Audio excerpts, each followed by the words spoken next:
So I believe we need to talk about the recent banners. So as you know, the new bait banner, the Magic Recruit banner, just came out. And if you're wondering if you should summon on it, I'm gonna be honest with you, at this point, you might want to, because these bait banners are starting to become better than the actual meta banners. If we actually look back throughout this entire year, 2024 so far, how many just individual units, let alone entire teams, have been at all worth summoning for? There's a couple. There's definitely a handful of them. I don't think this game quite understands what the point of a gacha game is.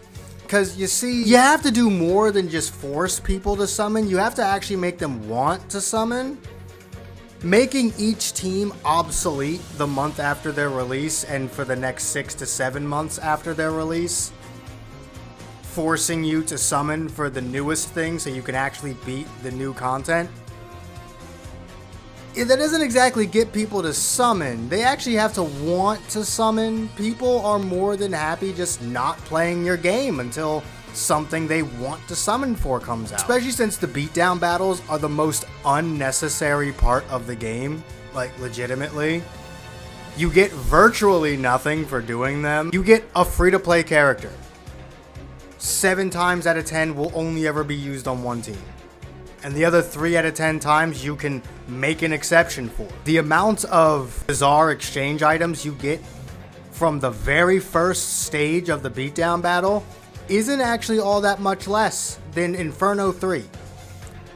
So you can just put a random assortment of 4 stars together, beat the very first stage of the beatdown battle, and then just parallel process that until you have enough to max out the free-to-play character. Also, if you don't believe me, just look at the Tempest Elite banner. Gobta, easily the best unit on that entire meta. The current Determination to Prosper meta. Rieger, easily the best unit on that entire meta. And there have been a handful of characters that have been really good for Valor Cup, like the New Year's Blessing Shion and Rimuru, as well as basically the entirety of the Exalted Champions team. But who gives a shit? Who gives a shit about Valor Cup?